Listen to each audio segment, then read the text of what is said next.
নমস্কার, আপনারা দেখছেন গ্রাউন্ড জিরো মিডিয়া। আর এখন যে খবরটার উপর নজর রাখবো সেটা কংগ্রেসকে নিয়ে।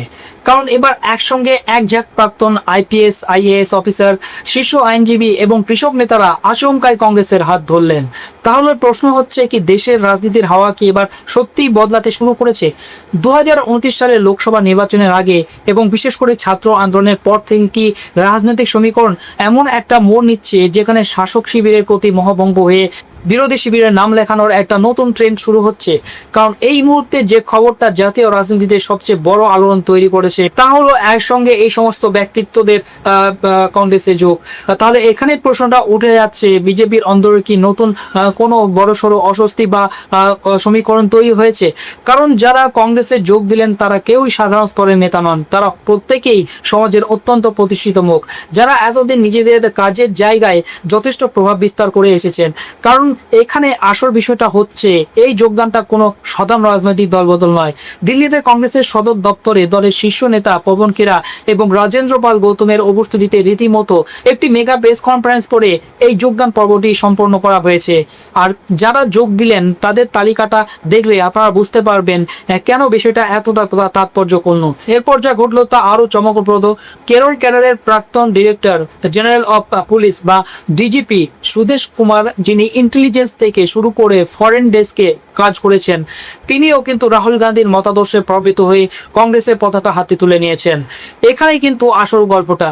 ব্যুরোক্রেসির অন্দরে থাকা মানুষজন যারা সিস্টেমকে খুব কাছ থেকে দেখেছেন, তারা যখন সেই সিস্টেমের বিরুদ্ধে মুখ খুলে বিরোধী দলে যোগ দেন তখন তার একটা আলাদা রাজনৈতিক বার্তা থাকে। এখন এটাকে শুধুমাত্র একটি যোগদান পর্ব হিসেবে দেখলে ভুল হবে, কারণ এর রাজনৈতিক গুরুত্বটা অনেক গভীর। এই যে একজাক মানুষ, পাঞ্জাব ক্যাডারের প্রাক্তন আইএএস চৌধুরী খুশিরাম, যিনি আবার বামসেফের মতো সংগঠনের সঙ্গে কাজ করেছেন, উত্তরপ্রদেশের প্রাক্তন আইপিএস বিপি অশোক, যিনি তার গোটা দল ইন্ডিয়ান পলিটিক্যাল জাস্টিস পার্টিকে কংগ্রেসের সঙ্গে মিশিয়ে দিলেন, কিংবা বহুজন সমাজবাদী পার্টির প্রাক্তন নেতা ডক্টর অনুপ কুমার আম্বেদকর, এরা সকলেই কিন্তু সমাজের দলিত, পিছিয়ে পড়া এবং বঞ্চিত শ্রেণীর প্রতিনিধিত্ব করেন। ঠিক এই জায়গাতেই কংগ্রেসের একটা বড় কৌশল কাজ করছে। রাহুল গান্ধী এতদিন ধরে যে অংশীদারিত্বের কথা বলে আসছেন, যে জাতি গণনার দাবি তুলছেন, তা যে ক্রমশ সমাজের বিভিন্ন স্তরের মানুষকে আকৃষ্ট করছে, এই যোগদান কিন্তু তারই একটা বড় প্রমাণ। আর এই ঘটনাটাই কিন্তু এখন নতুন করে রাজনৈতিক জল্পনা তৈরি করেছে, যে দলিত এবং পিছিয়ে পড়া শ্রেণীর ভোট ব্যাংকই এবার পাকাপাকিভাবে কংগ্রেসের দিকে ছুটতে শুরু করেছে। কিন্তু বিষয়টা এখানে শেষ নয়। এই যোগদানের তালিকায় রয়েছে সুপ্রিম কোর্টের বিশিষ্ট আইনজীবী মায়াঙ্ক যাদব এবং শ্রেয় যাদব, যারা দীর্ঘদিন ধরে ছাত্রদের অধিকার নিয়ে, বিশেষ করে পেপার লিকের মতো ইস্যুতে বিনা পারিশ্রমিকে আইনি লড়াই চালিয়ে আসছেন। রয়েছেন কৃষক আন্দোলনের অন্যতম পরিচিত মুখ, গাজীপুর বর্ডারের কৃষক নেতা রোহিত জাফর। এই জায়গা থেকেই কিন্তু গোটা বিষয়টা অন্যদিকে মোড় নিতে শুরু করেছে। আপনারা বুঝতেই পারছেন, একদিকে কৃষকদের ক্ষোভ, অন্যদিকে বেকার যুব সমাজ এবং ছাত্রদের মধ্যে পেপার লিক নিয়ে যে জ্বলন্ত আগুন, সেই সবকটি ইস্যুকেই কিন্তু কংগ্রেস এবার নিজেদের ছাতার তলায় নিয়ে আসার চেষ্টা করছে। রাহুল গান্ধী ক্রমাগত ছাত্রদের হয়ে সুর চড়াচ্ছেন। এলাহাবাদ বা প্রয়াগরাজে যখন ছাত্ররা রাস্তায় নামছে, তখন কংগ্রেস তাদের পাশে দাঁড়াচ্ছে। এই যে একটা ন্যারেটিভ তৈরি হচ্ছে যে কেউ যদি ছাত্রদের কথা বলে তবে সেটা একমাত্র রাহুল গান্ধী, এর প্রভাব কিন্তু শুধু প্রসারী হতে বাধ্য বলে মনে করছে রাজনৈতিক মহল। আর এবার আসি সবচেয়ে গুরুত্বপূর্ণ প্রশ্নে। এই যে বিশিষ্ট জনেরা যোগ দিয়ে অভিযোগ করছেন যে বর্তমান শাসক গোষ্ঠী বিচার ব্যবস্থা, আমলাতন্ত্র এবং নির্বাচন কমিশনের মতো প্রতিষ্ঠানগুলিকে কুক্ষিগত করে রেখেছে এবং শিক্ষা ব্যবস্থাকে ধ্বংসের মুখে ঠেলে দিয়েছে, এই বার্তাটা কি সাধারণ মানুষের কাছে পৌঁছাচ্ছে? কারণ রাজনীতিতে বিপ্লব শুধুমাত্র বড় বড় কথায় আসে না, তার জন্য রাস্তায় নেমে লড়তে হয়। আর ভারত জোড়ো যাত্রা থেকে শুরু করে সাম্প্রতিক ছাত্র আন্দোলন, কংগ্রেস সেই লড়াইটার নেতৃত্ব দেওয়ার চেষ্টা করছে বলে রাজনৈতিক মহলের একাংশের মত। बहुत जानी मानी हस्तियां हैं, अपने अपने प्रभाव क्षेत्र में बहुत इज्जत कमाई है इन्होंने। इनमें से कुछ रिटायर्ड आईएएस हैं, आईपीएस हैं, एक्टिविस्ट हैं, और इन सब ने देश की परिस्थिति को देखते हुए, समाज की स्थिति को देखते हुए, इस दौर को देखते हुए कांग्रेस का दामन थामने का निर्णय लिया। पॉलिटिक्स शुरू हो गई है, और इस बात की मैं तारीफ करूंगा रायनपाल गौतम जी की, पवन सर की, राहुल सर की सबसे ज्यादा, कि उन्होंने जो वादा किया था कि हिस्सेदारी आधारित घोषणा पत्र बनेगा और उसके अंदर इस देश के हर आदमी की हिस्सेदारी सुनिश्चित होगी। और निश्चित रूप से हम लोग ना सिर्फ 2027 में वे सुनिश्चित करेंगे और 2029 में भी कि इस देश के अंदर धर्मनिरपेक्षता बचेगी, संविधान बचेगा, लोकतंत्र बचेगा और समतामूलक समाज बनेगा। राहुल जी को बहुत बहुत बधाई हो इस बात के लिए और हम सब लोग मेहनत करेंगे, सब लोग साथ हैं। बहुत बहुत धन्यवाद। जय भीम, जय भारत। मैं अब अंत में रोहित जाखड़ जी से आग्रह करूंगा कि वो अपने विचार रखें। माइक देना अभी आपको भी।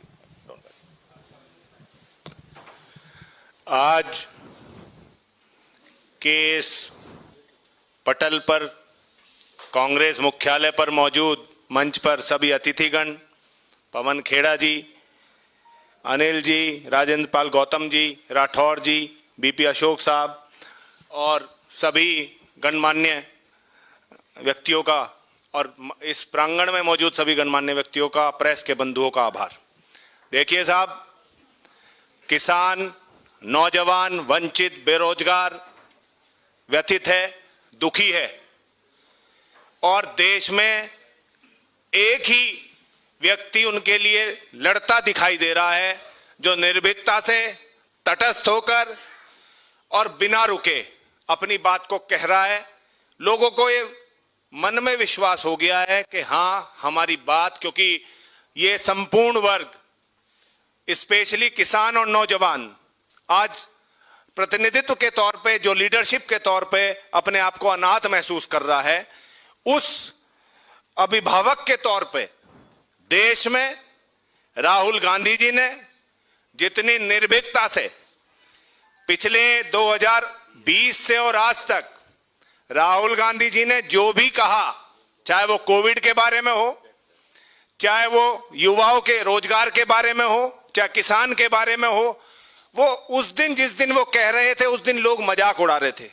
लेकिन महीने, 2 महीने, 3 महीने बाद लोगों को एहसास हुआ कि राहुल गांधी जी ने जो कहा था वही देश में हो रहा है।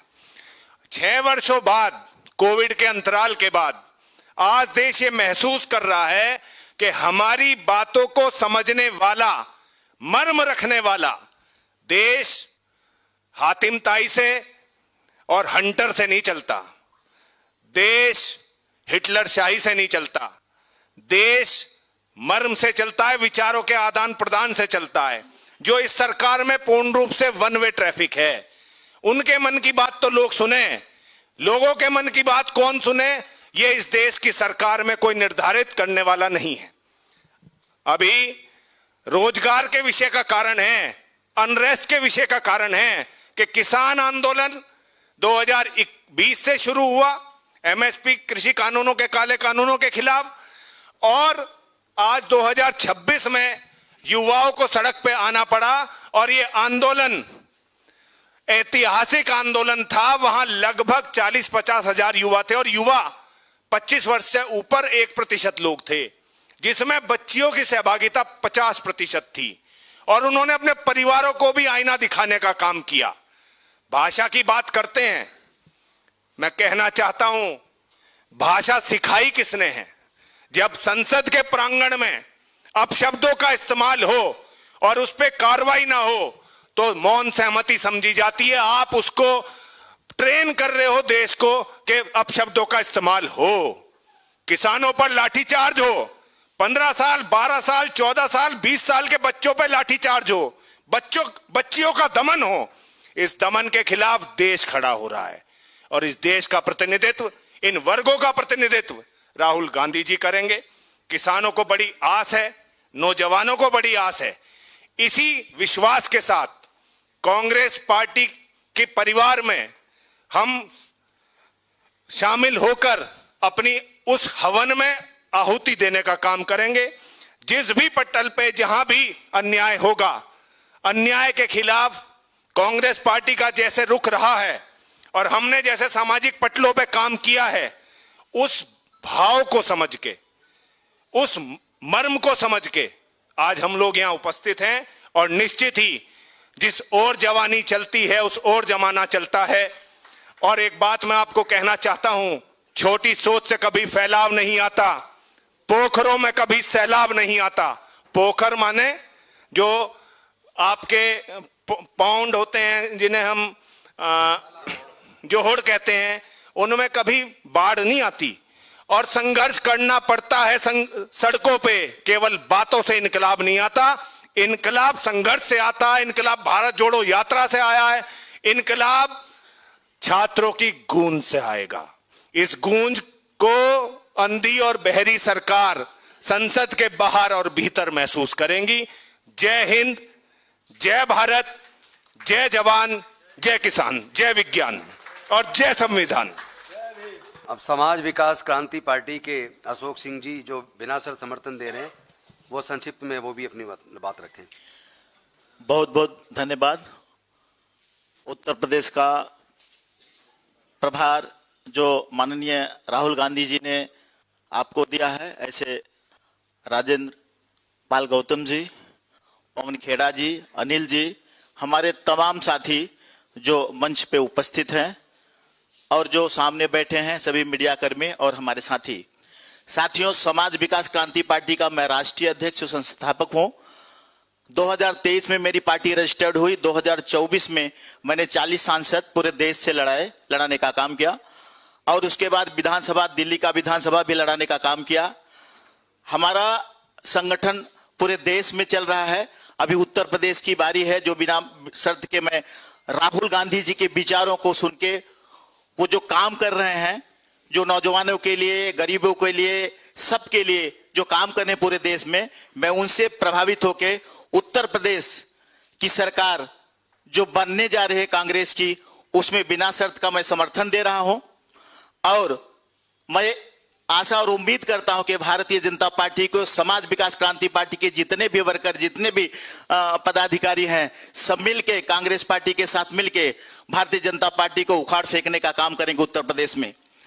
मैं जंतर मंतर पे भी आंदोलन में था, मैंने देखा राहुल गांधी जी के कार्यों को देखा मैंने, हम उनसे प्रभावित हुए और मुझे पूरी उम्मीद है कि जो भारतीय जनता पार्टी लोगों को ठगने का काम करती है, लोगों को बरगलाने का काम करती है, वो अब जनता समझ चुकी है और उनको इस चुनाव में जो 2027 का चुनाव होने जा रहा है, उसमें भारतीय जनता पार्टी को उखाड़ फेंकने का काम करेगी। मैं राहुल जी के साथ हूं और समाज विकास क्रांति पार्टी का पूरा परिवार, पूरे देश में जो परिवार है हमारा समाज विकास क्रांति पार्टी का, उत्तर प्रदेश में उनके साथ रहेगा और उनको विजयी बनाने का काम करेगा। बहुत बहुत धन्यवाद। जय हिंद। धन्यवाद। आपके कुछ सवाल हो तो बताइए।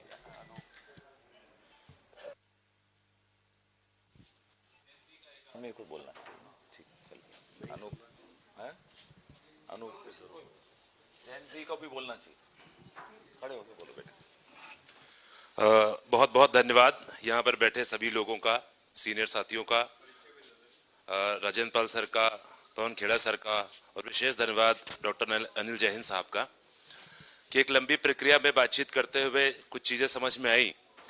मेरा नाम डॉक्टर अनूप अंबेडकर है और मैंने BHU से और JNU से अपनी पढ़ाई की है, BA, MA, MPhil, PhD, और उसके बाद लगा कि समाज के भीतर काम करना चाहिए, तो उत्तर प्रदेश, पंजाब, हरियाणा, यहाँ पर बहुजन समाज पार्टी के साथ काम किया एक लंबे समय तक। और फिर ऐसा भी लगा कि कुछ ऐसी लड़ाइयाँ हैं, शिक्षा, आरक्षण, रोजगार जैसी मौलिक लड़ाइयाँ हैं, इन लड़ाइयों को ले जाकर के गांव-गांव और जाना चाहिए। तो अपने बहुत सारे साथियों के साथ मिलकर के ये काम भी उत्तर प्रदेश में हमने शुरू किया और जब उस लड़ाई को हम लोग लड़ने की कोशिश, टूटी फूटी कोशिश कर रहे थे, तो लगा कि कहीं दूर से किसी की आवाज आ रही है जो इन्हीं विषयों पर इसी तरह की लड़ाई को बड़ी मजबूती से लड़ रहा है और उस व्यक्ति का नाम था राहुल गांधी जी। तो जब उनके बारे में हम लोग को मालूम पड़ा, उसको समझने की हमने कोशिश करी, तो समझ में आया कि आज की तारीख में जिस तरह की मुफलिसी का दौर चल रहा है, अधिनायकवाद चल रहा है, डिक्टेटरशिप चल रही है, उसमें हमको एक साथ मिलकर के लड़ने की जरूरत है। और एक बात, अंतिम बात कहता हूं कि जीवन ऐसे तो इतिहास से भविष्य की ओर जाता है, लेकिन कभी कभी कुछ घटनाएं ऐसी हो जाती हैं जहां पर इतिहास से और इतिहास में इंटर करते हैं हम लोग, जैसे कि आज हम लोग करने जा रहे हैं। हम लोग, आप सब इस बात से इत्तेफाक रखते हैं कि आज की तारीख में हम लोग आजाद भारत से पहले वाले समय में पहुंच गए हैं, जहां पर लाठी से और गोली से सरकार चला करती थी। वैसी स्थिति में आज हम लोग पहुंच गए हैं। और मैं एक बात कहना चाहता हूं कि उस समय भी आपको उस गांधी के पीछे चलना पड़ा था और इस समय भी इस गांधी के पीछे आपको चलना पड़ेगा अगर देश को आजाद बनाना है, मजबूत बनाना है। তাহলে কি সত্যি এই ঘটনায় জাতীয় রাজনীতির অন্তরে নতুন সমীকরণ বদলের ছবি সামনে এলো? আগামী দিনে কি আরো বহু আমলা আধিকারিক এবং সমাজকর্মীরা এভাবেই বিরোধী শিবিরের দিকে পা বাড়াবেন? আর 2027-এর উত্তরপ্রদেশ নির্বাচন এবং 2029-এর লোকসভা নির্বাচনের আগে রাহুল গান্ধীর যে পদক্ষেপ তা কি সত্যি বিজেপির জন্য বড়সড় বিপদের কারণ হয়ে দাঁড়াবে? আপনারা কি মনে করেন? আপনাদের মতামত অবশ্যই কমেন্টে জানান।